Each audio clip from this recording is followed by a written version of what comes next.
Dr. Mara Osaibansu had been reviewing grant documentation for 11 hours straight when the name appeared on her screen. Not a patient chart this time. A personnel transfer request. The kind that comes with a cover memo and a CC to the department chair and a subject line that reads, in the bloodless language of university administration, reassignment of research personnel, effective immediately. I was 41 years old. I was senior research methodologist and associate professor of clinical epidemiology at the Hargrove School of Medicine at Whitfield University. My name had been on the Kellerman validation protocol for 3 years. My signature, literally my signature, in blue ink, on the original submission, was embedded in the NIH application that had just been awarded $37.2 million. And Dr. Constance Whitmore, who had been my colleague, my co-investigator, and for 11 months my friend, had become principal investigator upon the grant's award. She had removed me from the project entirely. 3 days in, before the ink on the award letter was dry, before the first budget meeting, before she had even selected her research coordinator, the NIH site visit team called my office on a Tuesday morning in March. They asked for the researcher who had created the protocol. She didn't know they were calling. I picked up. The team said the protocol had my signature. Hello, everyone. Before I continue, if you've ever been told you would never amount to anything by someone who should have believed in you, leave a comment below. I want to hear your story. These things don't just happen in families. They happen in laboratories, in grant cycles, in the places where people spend their entire lives building something real, only to watch someone else put their name on the door. But to understand why that phone call meant what it did, why my hands were steady when I answered, why I didn't feel shock or disbelief but something closer to the cold satisfaction of a proof completing itself, I have to take you back. 22 years back. To a kitchen table in a house in Decatur, Georgia, where a woman who had raised me told me, in front of 3 other people, that I was wasting everyone's time. I was 19 years old in the autumn of that year, and I had just been accepted to the biostatistics program at Emory University. My mother, Dr. Patricia Osaibansu, was a practicing internist. My stepfather, Gerald Whitfield, no relation to the university, though I have thought about that coincidence more than once, was a hospital administrator at Northside Atlanta Medical Center. My Aunt Dorothea Mensa, who was visiting from Charlotte, was a woman who had opinions about everything and facts about nothing. And my older half-sister, Renee Whitfield, was 26 at the time and already 3 years into a residency in orthopedic surgery, which the family had collectively decided represented the ceiling of achievement in our bloodline. I had not been accepted to medical school. I had applied. I had been waitlisted at 2 programs and rejected outright from 4 others. I was, by every metric the family respected, a failure at 19. What I had been accepted to, the thing I had stayed up until 2 a.m. to confirm, refreshing the portal until my eyes ached, was a fully funded doctoral program in biostatistics with a research concentration in clinical trial design. It was, I would later understand, a program that produced people who designed the studies that physicians like my sister and my mother depended on. It was the architecture beneath the building they worked in. But at that kitchen table on a Tuesday evening in September with the acceptance letter printed and folded in my hand, what it was to them was a consolation prize. My mother spoke first. She looked at the letter for approximately 10 seconds, handed it back and said, "Statistics, so you're going to count things." Gerald said, "There's no patient contact in that, Mara. You understand that, right? You'll never actually treat anyone." Dorothea said nothing, but she made a sound, a small, compressed exhale through her nose, that communicated everything she needed to communicate. Renee said, "I think it's smart, actually, going somewhere you know you can get in." She said it in a tone that was designed to sound generous. It was not generous. I did not argue. I had learned, by 19, that argument was a form of seeking permission, and I had decided I was no longer interested in permission. What I wanted was a record. So I sat at that table and I listened, and I calculated, in the way I was apparently going to spend my life calculating things, how much of this I would need to carry alone. The answer was, all of it. They had set aside $18,400 in an education account for me, money my late father had designated, in a handwritten note attached to his will, for my undergraduate and graduate schooling. Gerald had consolidated it into a family account when he and my mother married.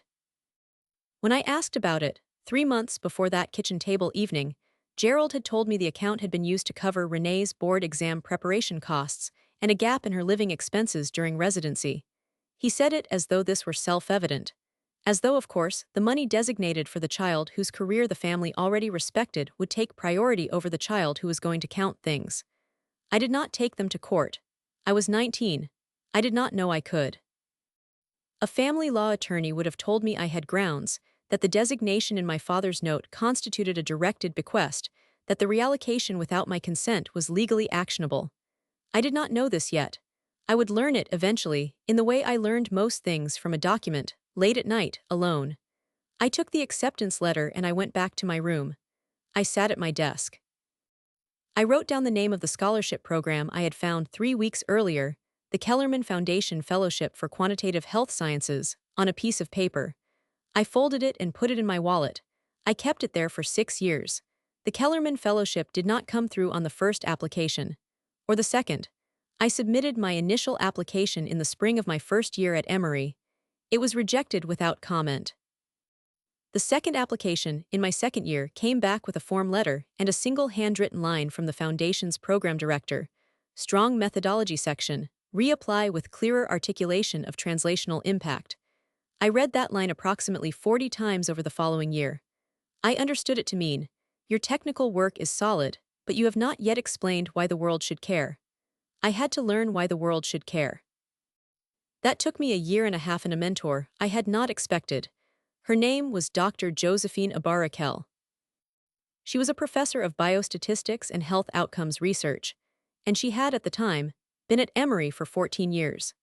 She was the kind of scholar who published in journals that other scholars cited without fully understanding, and she had a reputation for being demanding in ways that her graduate students initially found punishing and later described as the most valuable experience of their professional lives. She agreed to supervise my dissertation under one condition, that I was willing to rebuild my research question from the foundation up. I was. She told me in our first meeting that the gap in my work was not statistical, it was conceptual. You're asking whether the intervention works, she said. You need to ask who it works for, under what conditions, and how we would know the difference between genuine effect and measurement artifact. Everything else follows from that. I rewrote my dissertation prospectus over a single weekend. I submitted the third Kellerman application in the autumn of my fourth year. The foundation awarded me $47,000 in fellowship funding, renewable for 2 years. I called Dr. Abarakel from a payphone. This was the era of payphones, at least in graduate student budgets, and told her. She said, "Good, now don't let it make you sentimental, get back to work." I called home that evening. My mother asked if the fellowship had health insurance coverage included, because she had recently removed me from her plan. I told her it did, a basic policy, thin on specialist appointments but sufficient for a 24-year-old in reasonable health. She said, "Well, that's practical at least." She did not ask what the fellowship was for. She did not ask what I would be researching. She asked about health insurance coverage, and then she told me Renee had just been named chief resident, and we talked about that for the remaining 11 minutes of the call. I held the phone after she hung up. I thought about what it would feel like to tell her what I had actually accomplished. I decided it would feel exactly as pointless as it always had. I went back to work instead. The program that built the foundation of what I would eventually become was a postdoctoral research fellowship at the Meridian Institute for Clinical Research Methodology at Johns Hopkins, where I arrived in the autumn following my dissertation defense.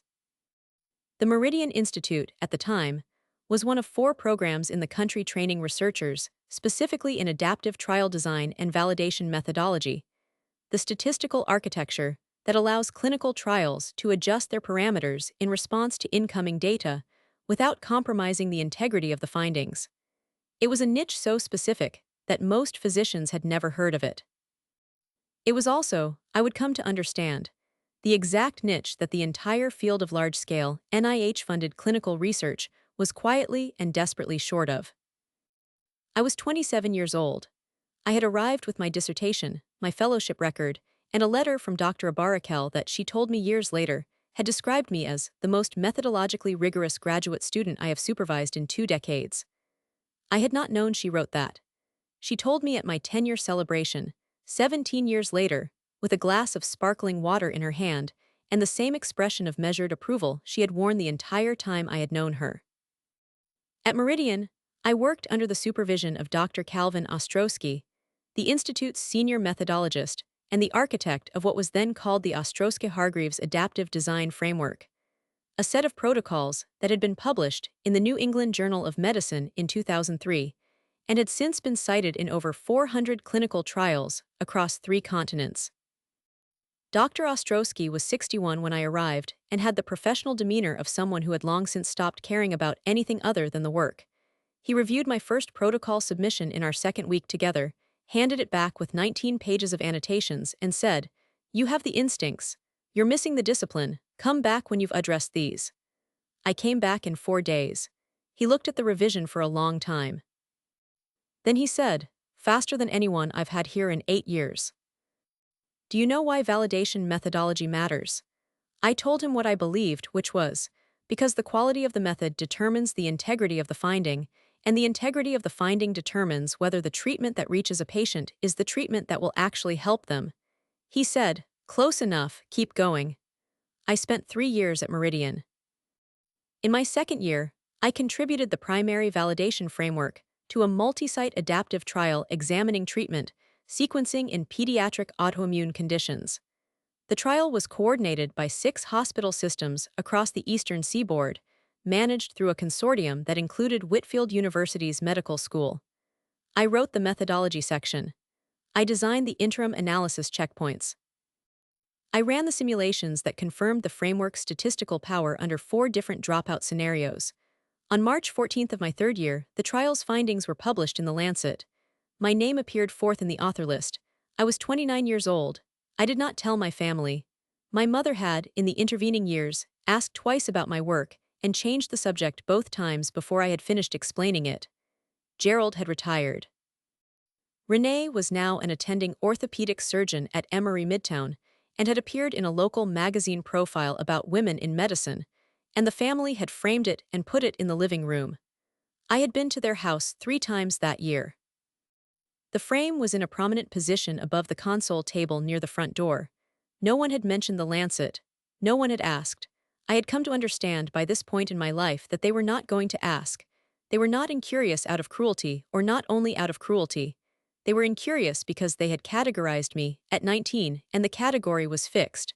I was the one who counted things. I was the one who hadn't gotten into medical school. I was the one who was smart enough, probably, in a narrow kind of way, but not. And this was the unspoken word that governed every family gathering I attended, not significant. I had a conference in Atlanta that October. I was scheduled to present a workshop on adaptive validation methodology to a room of 47 clinical researchers from institutions across the Southeast. I thought, briefly, about calling my mother, telling her I would be in town, inviting her to see what a workshop looked like when the person at the front of the room was her daughter.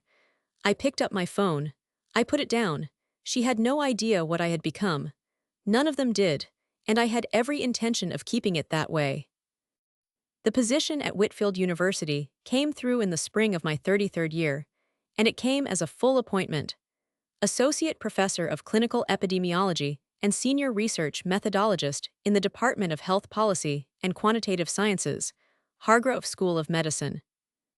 The title was long enough that it barely fit on a standard business card. I had them printed with a smaller font. I ordered 200. I still have a stack of 37 in the left drawer of my desk at home. The position was not simply a faculty role. It came with primary oversight of the university's Clinical Research Validation Unit, a 4-person team responsible for the methodological integrity of every major grant application the school submitted to federal funders. In practice, this meant that no NIH application left Whitfield without my review.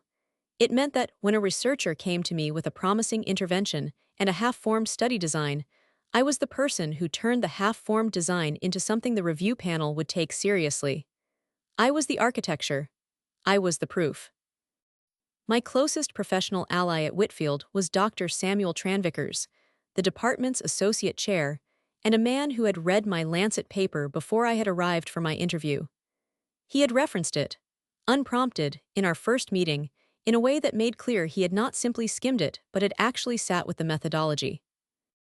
He was 48 at the time, a soft-spoken health economist with a researcher's instinct for what was real and a bureaucrat's understanding of how institutions protect themselves. He had been at Whitfield for 16 years. He knew where every body was buried, administratively speaking, and he had, over the first year of our working relationship, made clear that he considered my appointment the best hire the department had made in a decade. "You're underutilized," he told me at the end of my first year, over coffee in his office on a January afternoon with ice on the windows. "The researchers here don't fully understand what you do. They think you're a consultant. You're not a consultant. You're the reason their grants get funded." I told him I was aware of this. "Are you documenting it?" he asked. I was. I had, from my first week at Whitfield, kept meticulous records of every methodological contribution I made to every grant application that passed through my unit. Protocol drafts with version histories, email threads confirming my authorship of specific sections, signed acknowledgement forms from principal investigators confirming my contribution to the study design.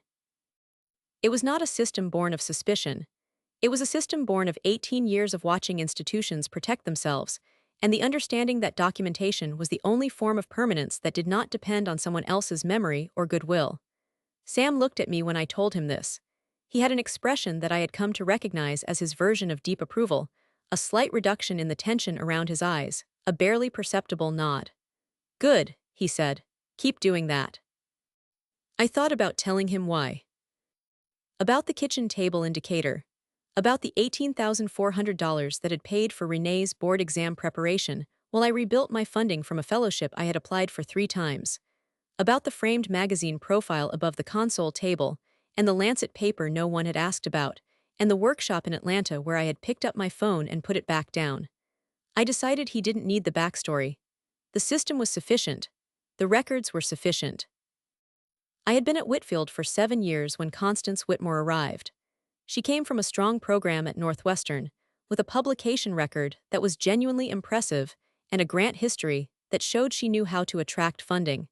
She was energetic in the way that telegraphs ambition rather than curiosity, and she was charming in the way that people who need allies quickly tend to be charming. We were introduced at a faculty mixer in September. By November, she had approached me about collaborating on a grant proposal she had been developing, a large-scale adaptive trial examining behavioral intervention sequencing for patients managing multiple chronic conditions. It was a good idea. The design she brought me was, at that point, functional but not fundable. The validation methodology was thin. The interim analysis plan had 3 structural gaps that an NIH review panel would have caught in the first read. I spent 4 months rebuilding the framework, not improving it, rebuilding it. I redesigned the validation architecture from the ground up, constructed what I would later, in the grant documentation, call the Keller-Manosse Adaptive Validation Protocol, named, quietly, for the fellowship that had started everything, and I wrote the methodology section in full. Constance contributed the clinical rationale, the site coordination plan, and the intervention design. I contributed the statistical framework that made the intervention design defensible. We submitted in February. The review panel gave us a score in the 8th percentile, which, in NIH scoring, where lower is better, meant we were exceptional. The award came through in November, $37.2 million over 5 years. It was the largest single grant in Whitfield's research history. The department chair sent a congratulatory email to the entire school. There was a photograph taken in the dean's office.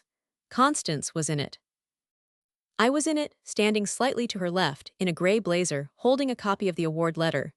2 weeks later, I received the personnel reassignment notice. Constance had submitted it directly to the department chair without speaking to me first. The notice listed the project team, and my name was not on it. In the field marked reason for personnel change, she had written, restructuring of research team to reflect revised project scope and PI's updated vision for methodological approach. I read that sentence 4 times. Sam Tranvickers called me within an hour of the notice going out. He had been copied. His voice, when I answered, had the quality of controlled steadiness that I recognized as his version of anger. "Tell me you kept everything," he said. "I kept everything," I said. "All of it, version histories, the original protocol drafts." "Sam," I said, "I kept everything." There was a pause. "Okay," he said then. "She doesn't know what she's done." I thought about that for a moment. About Constance in the dean's office, smiling in the photograph, holding her copy of the award letter. About the $37.2 million, and the 5-year timeline and the review panel score in the 8th percentile, and the 4 months I had spent rebuilding her methodology in a framework that still had my name on the original submission. Not as an acknowledgement, not as a footnote, but in the provenance field of the protocol document, where the NIH required the primary architect of the validation design to be identified. Because the NIH, unlike the people who had raised me, had a system for determining who had actually built the thing. I had come that close to everything surfacing before it was time, but it wasn't time yet. The Tuesday morning call from the NIH site visit team came 11 days after the reassignment notice. I was at my desk at 8:47 a.m. I had a cup of coffee that had gone cold. I had been reviewing an unrelated protocol for a junior faculty member in the department. The phone rang. The caller identified herself as Dr. Anitha Rajaram, lead methodology reviewer for the NIH Division of Clinical Research Oversight, site visit team for grant number R01HL482917, the Keller-Minosi study. She said the team had been reviewing the grant documentation in preparation for the site visit scheduled for the following month, and that in the course of that review, several questions had arisen regarding the validation framework and its design parameters. She said the documentation indicated that the protocol had been developed by a senior methodologist at the Hargrove School of Medicine, and she had the name from the provenance field. She asked if she had reached Dr. Mara Osaibansu. I said she had. She said the team would like to schedule a consultation at my earliest convenience, as several of the design questions could only be addressed by the researcher who had originally constructed the methodology. I wrote her name on my notepad, Dr. Anitha Rajaram. I underlined it once. I told her I would be available any morning the following week. After I hung up, I sat for a moment with my cold coffee and my notepad. I thought about Constance, in her office 2 floors above me, with her revised project team and her restructured methodological approach, and her $37.2 million award, unaware that the NIH had just called the researcher she had removed from the project. I picked up my phone and sent Sam Tranvickers a text message. It was 3 words. They found the protocol.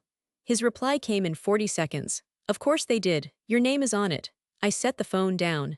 I picked up the protocol she hadn't known I still had a complete copy of. I opened the version from 14 months ago, the original, before Constance had added her name as sole PI in the submission header. The provenance field was intact. The methodology authorship line read exactly what it had always read, in the mandatory identification format required by the NIH for adaptive trial design submissions, in the field that could not be retroactively altered without triggering a data integrity flag in the federal grant management system. Primary Validation Framework Architect, Dr. Mara Osaibansu, Associate Professor of Clinical Epidemiology, Hargrove School of Medicine, Whitfield University. I put the document back in the folder.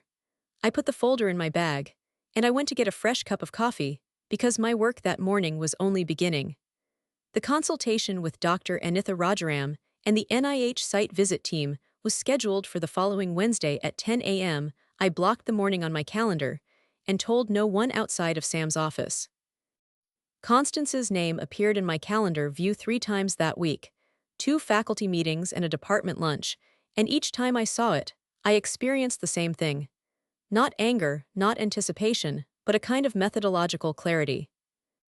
The way you feel when the data is clean and the analysis plan is sound, and all that remains is to run the numbers. The trigger, when it came, arrived on a Thursday afternoon.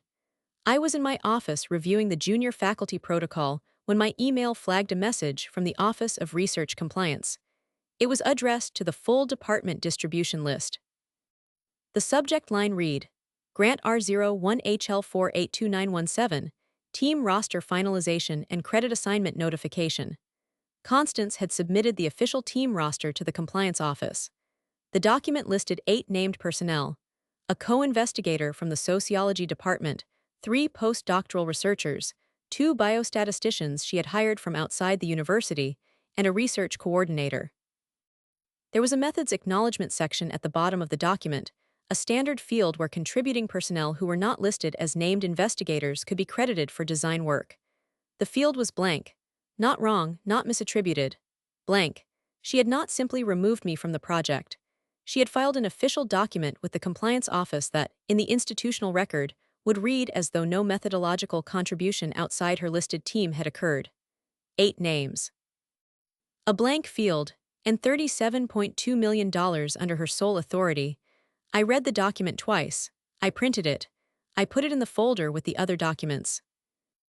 Then I went back to the junior faculty protocol because the analysis plan still had a gap in the missing data handling section, and that gap was not going to resolve itself. 2 hours later, I forwarded the compliance notification to Sam with a single line, "See the acknowledgement field." His response came in 6 minutes, "I see it. Do you have the version history from before she submitted?" I replied, "I have everything from the original draft in month 1. Timestamped. Server logged." Including her emails asking me to expand the interim analysis section. He wrote back, "Then it's time to call Marcus."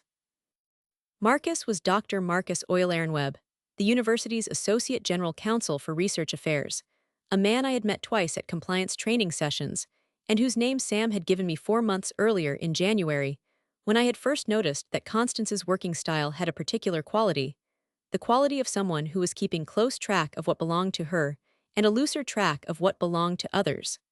Sam had said then that I should know Marcus's number. I had written it in my contact list under his full name, which is how I keep all professional contacts, because abbreviation is a form of informality I do not extend to people whose work I may one day need precisely rendered. I called Marcus Euler-Webb that evening. I signed the first document. There was no going back. The document I signed that Thursday evening was a formal research misconduct notification, not a complaint exactly, but a protective disclosure. Marcus explained the distinction carefully over the phone, with the precise diction of a lawyer who has learned that imprecision costs more than it saves. A protective disclosure, he told me, established a time-stamped record of my claim to the methodological contribution before any formal proceedings began. It did not initiate an investigation. It created a record. Given that the NIH site visit team had already called my office directly, and given that the grant's provenance documentation named me as the primary validation framework architect, the protective disclosure created a clear institutional timeline. I had asserted my contribution before the site visit, before any investigation, and with specificity that could not be retroactively characterized as opportunistic. She may try to reframe this as a dispute about credit allocation, Marcus told me. Standard language in these situations is that research teams naturally evolve and that early contributors are sometimes transitioned out of active roles. We want to make absolutely clear that your contribution was not early and peripheral. It was central and ongoing through submission. I told him I had version-controlled drafts of every section I had written, server timestamps showing the dates and times of each edit, email correspondence in which Constance had specifically requested expansions to my methodology, and a signed contribution acknowledgement form from 8 months prior in which Constance had confirmed in writing that the validation framework was my work. There was a pause on the line. "You have a signed acknowledgement," Marcus said. "Standard practice on collaborative grants," I told him. "I have every PI I work with sign a contribution form at the 6-month mark." Another pause. "Dr. Osaibansu," he said, with the tone of a man recalibrating an estimate, "I think we're in a stronger position than I initially understood." The following Monday morning, I met with Sam in his office. It was 7:15 a.m., and the building was quiet in the way that institutional buildings are quiet before the machinery of the day starts, and we sat across from each other with coffee and a printed copy of Marcus's initial assessment. "Walk me through the documents," Sam said. "Version 1 of the validation protocol, dated 14 months ago. My authorship." Her edits are tracked, none of them touch the framework architecture. Good. Email thread from month 3, she asks me to expand the interim analysis checkpoints to cover 4 dropout scenarios instead of 2. I wrote the expansion. The email is in both our institutional accounts, so it's server logged on both ends. Good. Contribution acknowledgement form, signed by both of us, dated 8 months before submission. The form names the Keller-Minosi Adaptive Validation Protocol and identifies me as primary architect. Sam set his coffee down. "She signed that, she signed it, she signed it. She signed it in my office on a Tuesday afternoon. I made a copy the same day. The original is in a sealed envelope in my filing cabinet with a dated cover sheet." Sam looked at me for a moment. and the NIH provenance field. The NIH requires the primary validation framework architect to be named in the provenance field of any adaptive trial design application. The field is part of the submission record. It cannot be altered after submission without triggering a data integrity flag in the federal grant management system. He picked up his coffee again. So what she filed with compliance is inconsistent with what she filed with the NIH, I said. Specifically, the compliance roster has a blank acknowledgement field. The NIH provenance field has my name.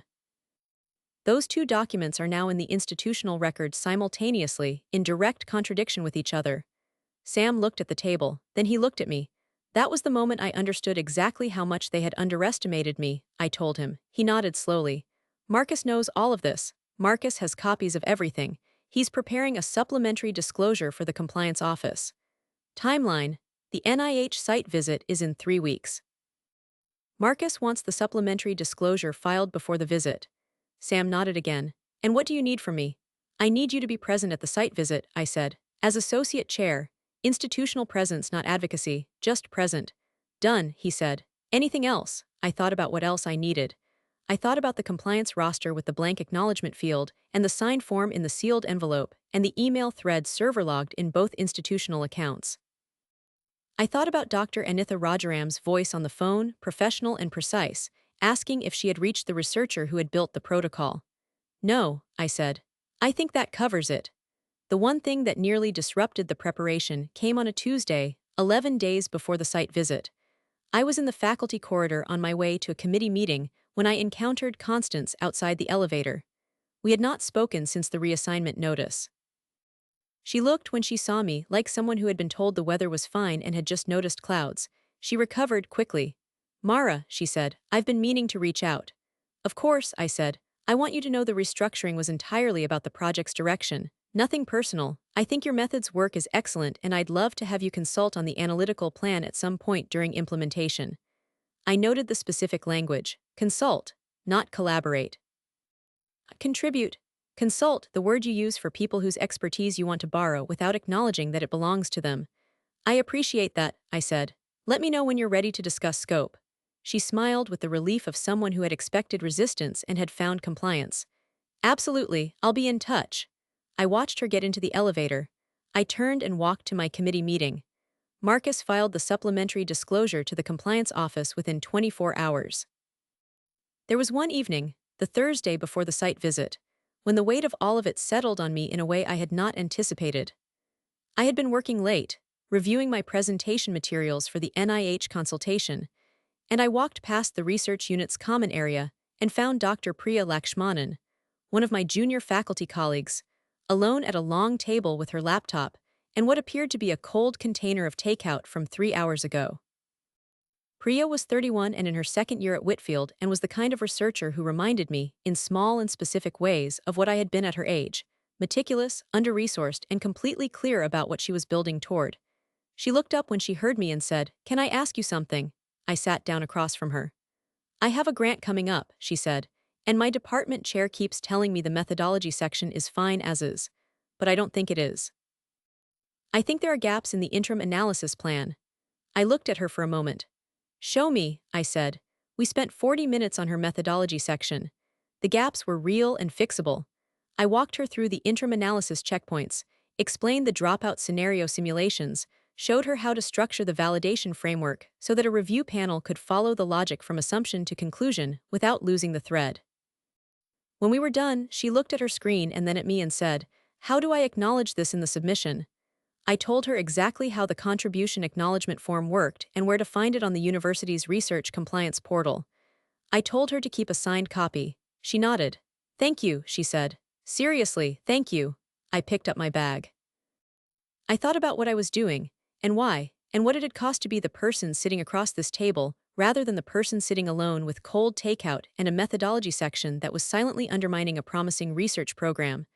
I thought about Dr. Josephina Barakel on the phone from a payphone decades ago, saying get back to work. "Keep building," I told Priya. "Document everything." The week before the NIH site visit, Constance called a meeting. She sent the calendar invitation to her new research team, and I noticed with interest to me, listed as an optional attendee.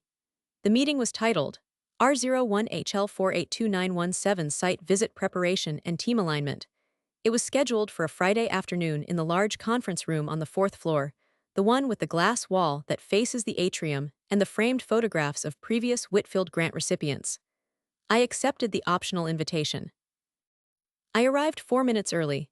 The room when I arrived contained 8 people: the 3 postdoctoral researchers, the 2 external biostatisticians, the research coordinator, the sociology co-investigator, and Constance herself. Constance was at the head of the table. She had a printed agenda and a projector running a slide that read, "Preparing for Excellence, Site Visit Strategy and Team Presentation Plan." She looked mildly surprised to see me. She recovered with the agility that had always been, I noted, one of her genuine professional strengths. "Mara, glad you could join us," she said. "I wanted to loop you in given your historical familiarity with the project's earlier phases." Historical familiarity, earlier phases. "Of course," I said. I sat down. I put my notebook on the table. I kept my hands flat on the table. Constance walked the team through the site visit structure. She explained what the NIH reviewers would be evaluating, what documentation they would request, what questions they were likely to ask. She was organized, articulate, and completely confident. She presented the validation methodology as the team's framework, her team, the current team, the team that was going to deliver this project with excellence and accountability. At one point, the junior biostatistician, a young man named David Park who had been at Whitfield for 4 months, raised his hand and said, "The provenance field in the submission, do we need to explain that? Because it has a name I don't recognize." The room was quiet for approximately 2 seconds. Constance said, "That's a legacy notation from the original protocol development. The reviewers will understand the context." I looked at the window. Then I looked back at Constance. I said nothing. David Park nodded and wrote something in his notebook. After the meeting, in the corridor, one of the postdoctoral researchers, a woman named Dr. Fatima Al-Rashid, who had a background in health outcomes research, and I had noticed over 4 months of corridor conversations, a reliable instinct for institutional dynamics, fell into step beside me. She said quietly, "The name in the provenance field, that's you, isn't it?" It was not a question. I looked at her. "That's not something I can discuss right now," I said. She nodded once. "Okay," she said. She kept walking. I went back to my office. I thought about Constance's phrase, legacy notation. I thought about how a $37.2 million federal grant built on a methodology I had designed over 4 months, signed and acknowledged and server-logged and provenance filed, had been reduced, in a Friday afternoon conference room, to a legacy notation from earlier phases. She thought she had won. She had 2 more days. And Marcus Euler Webb's supplementary disclosure was already in the compliance office's queue, with a copy forwarded to the NIH Division of Clinical Research Oversight, flagged for review prior to the site visit.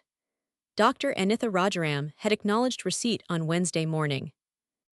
The NIH site visit occurred on a Tuesday in April, in the Hargrove School of Medicine's formal review suite on the 7th floor, a room I had been in many times for grant consultations, with a long oval table and 12 chairs, and a credenza along one wall and windows that faced east so that by mid-morning the light was clean and direct, and everything in the room was clearly visible. The site visit team arrived at 9:45 a.m.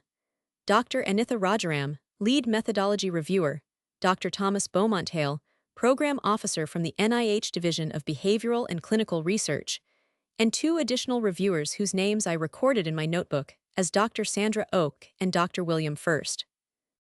They were accompanied by Whitfield's research compliance officer, a careful and thorough woman named Janet Holloway, who had been in the role for 9 years and whose expression, when she entered the room, told me she had read Marcus's supplementary disclosure. Constance was present with her research team. She was seated at the head of the table, directly across from Dr. Rajaram, in the posture of a principal investigator who owned the room. Sam Tranvickers was seated to my left, 2 chairs from the end, in the quiet way of an associate chair who is present for institutional continuity and nothing else. Marcus Euler Webb was at the far end of the table, next to Janet Holloway, with a manila folder in front of him. I was seated midway down the right side of the table with my notebook and my folder of documents, and a glass of water I did not touch for the first 40 minutes. There were, in addition to the named personnel, 4 department administrators in chairs along the wall, two faculty observers from the research committee, and Dr. Priya Lakshmanan, who had been invited as part of the Junior Faculty Research Development Program, and who was seated near the door with a notebook and the expression of someone watching something they do not yet fully understand, but are recording carefully for later.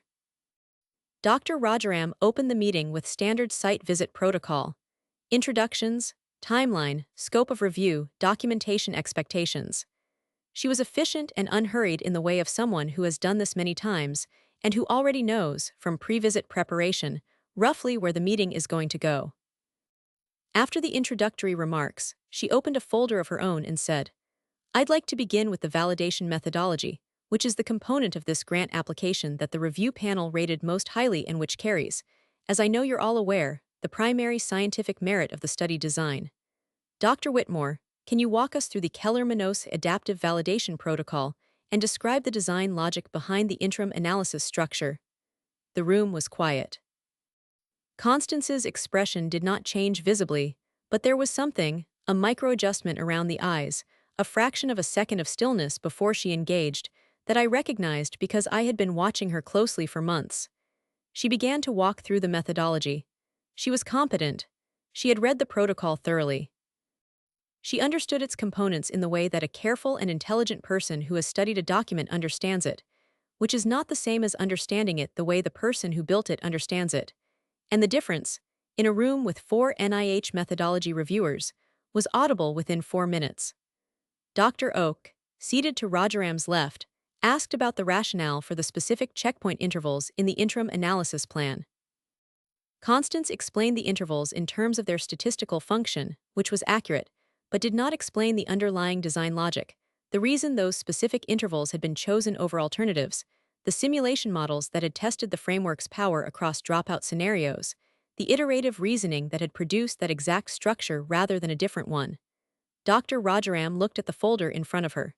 Then she looked at me. "Dr. Osaibansu," she said. "The provenance documentation names you as the primary architect of the validation framework. Can you speak to the checkpoint interval rationale?" Constance's hands, which had been resting on the table, went still. I opened my folder. I pulled out the original protocol draft, version 1, dated 14 months earlier, with my author notation in the document header. The checkpoint intervals were derived from a series of dropout scenario simulations I ran during the framework's second development phase, I said. The simulations tested the framework's statistical power under 4 scenarios: 15% dropout, 25% dropout, 30% dropout, and differential dropout by site. The intervals were selected because they maintain power above 85% across all 4 scenarios while minimizing the number of unplanned interim reviews, which carries administrative and integrity costs in multi-site adaptive trials.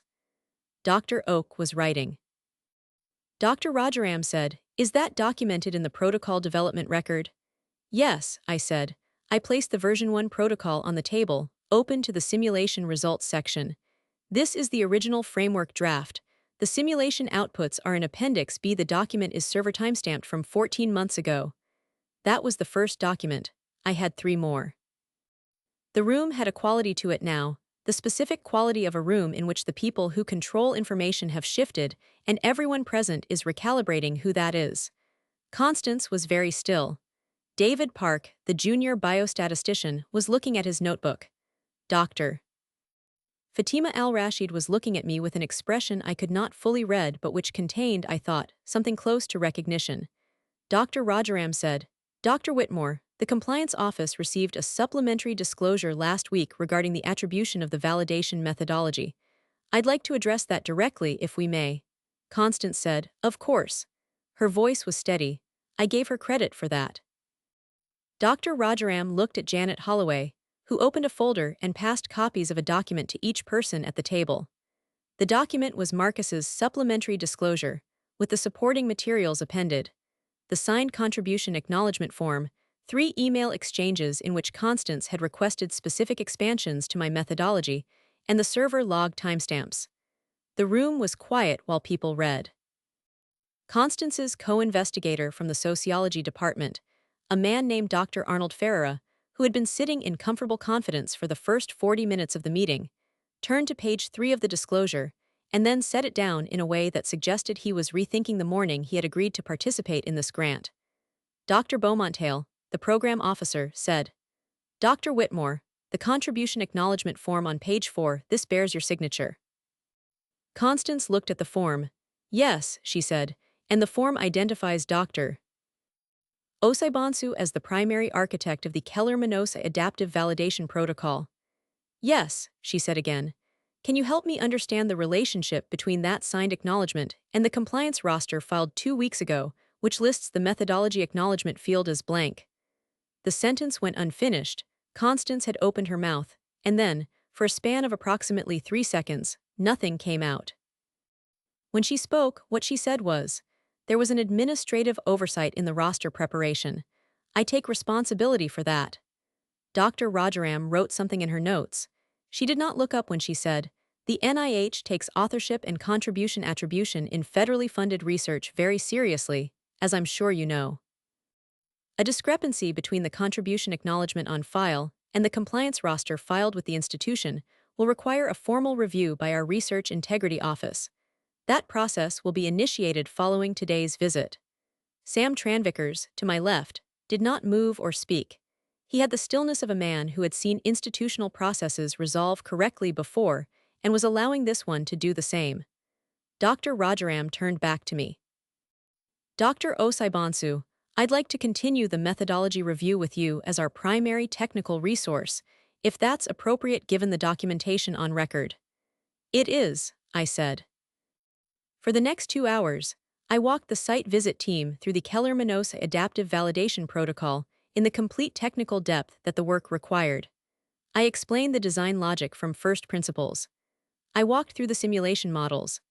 I answered Dr. Oak's questions about the interim analysis, checkpoints with the specificity of someone who had built each checkpoint from scratch and knew exactly why each one was where it was. I described the dropout scenario modeling, the power calculations, the sensitivity analyses I had run in the 3 weeks before submission. At one point, Dr. Beaumonthale leaned back in his chair and said to no one in particular, "This is an exceptionally well-constructed framework." I said, "Thank you. It took about 4 months to get it right." Constance was looking at the window. At the 11:40 mark, Dr. Rajaram called a 15-minute recess. People stood and moved and spoke in the low tones of people recalibrating their understanding of a situation. Dr. Ferreira from sociology walked to the credenza and poured coffee with the deliberate attention of a man who needed a moment to think. Dr. Al-Rashid caught my eye across the room and gave me the smallest possible nod, a gesture of acknowledgement so contained that it would have been invisible to anyone not watching for it. Sam appeared at my elbow. "How are you doing?" he said quietly. "Fine," I said, "completely fine. You look it," he said. "I've been watching the room." Beaumonthale has made up his mind. "I know," I said. When the meeting reconvened, Dr. Rajaram addressed the full room. She outlined the NIH's next steps. The research integrity review would proceed, a formal contribution attribution determination would be made within 60 days, and the grants management structure would remain under administrative hold pending that determination. She noted that the quality and scientific merit of the methodology itself remained strong. The grant was not at risk of rescission on merit grounds, but that the attribution matter required institutional and federal resolution. She looked at Constance when she said the final piece. "Dr. Whitmore, the principal investigator designation is subject to review by both the NIH and the university's Research Compliance Committee during the integrity proceeding. You'll receive formal notification of that process within 5 business days." Constance said, "I understand." The site visit team gathered their materials. Janet Holloway collected the document copies. Marcus Oyler-Webb closed his manila folder with the careful precision of a lawyer who has done what he came to do. Dr. Priya Lakshmanan was still writing in her notebook near the door. I put my documents back in my folder. I capped my pen. I picked up my glass of water, still full, and I finished it, because I had been sitting in that room for 2 hours and 40 minutes and I was, as it turned out, thirsty. The Research Integrity Review concluded 11 weeks later, on a Thursday in July. The formal finding was attribution of primary validation framework authorship to Dr. Mara Osaibansu, confirmed. The NIH issued a contribution amendment to the grant record, adding me as a named co-investigator with primary methodology oversight. The principal investigator designation was restructured. Constance remained PI for the clinical and site coordination components, with a co-PI designation established for the methodology arm, assigned to me. The compliance roster discrepancy was referred to the university's Research Misconduct Committee, which issued a formal reprimand, documented in Constance's faculty record, and required her to complete a 12-hour research ethics training program. She completed the training. She remained on the faculty. She continued to publish. She was competent genuinely in the areas where her work was her own. We have not spoken outside of grant-related correspondence since. I do not wish her harm. I have thought in the months since about what drove her to file that blank acknowledgement field, whether it was calculation or rationalization or some combination of both that felt, in the moment, easier than the alternative. I don't have a satisfying answer. People who are good at acquiring things sometimes become convinced, over time, that the acquiring is the talent, and that the thing acquired would not have existed without the acquiring. It is a form of confusion that institutions, and documentation, and federal research integrity processes are specifically designed to correct. My current role is Senior Research Methodologist and full Professor of Clinical Epidemiology at the Hargrove School of Medicine, a promotion that was approved by the Dean's Office 4 months after the integrity review concluded.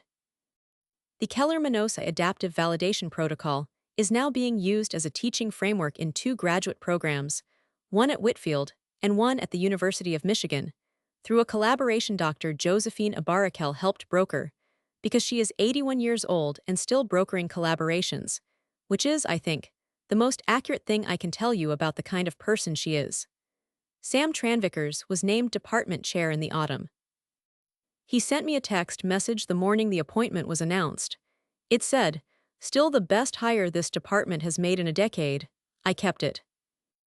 On the evening the integrity review findings were officially communicated to me, I went home to the apartment I have lived in for 6 years, and I made dinner, and I sat at my kitchen table, not the one in Decatur, Georgia, where I had sat at 19 with a folded piece of paper in my hand and a family who thought I was going to spend my life counting things, but my own table, in my own apartment, in a life I had built without their help or their belief or their permission.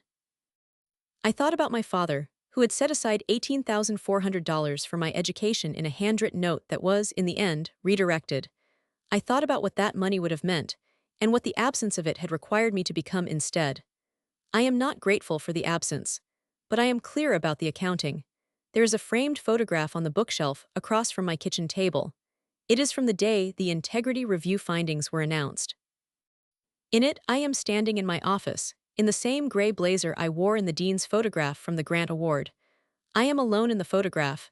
I am smiling in a way that is not for a camera or a caption or a dean's newsletter. It is for me. It has always been for me. And if there's anything this experience taught me, it's this. 1. The most durable form of argument is not the one you make at the table. It is the one you build in silence over years, with documentation that cannot be revised, and a record that speaks before you have to raise your voice. 2. Institutions are designed to protect the truth when the truth is documented, time-stamped, signed, and filed, and the people who believe they can overwrite a record have never truly understood what a record is. 3. You do not need the people who raised you to recognize what you are building in order for it to be real, significant, and entirely your own. Was I wrong to say nothing to the family, to Constance, to the room, and let the document speak instead of confronting any of it before the NIH called? That's the question I keep coming back to. A reasonable person could argue that I let things go further than they needed to, that I had the documentation and the standing and the support to raise it months earlier. I have thought about that. I think about it still. Tell me in the comments. If this story gave you strength, hit that like button. It means more than you know.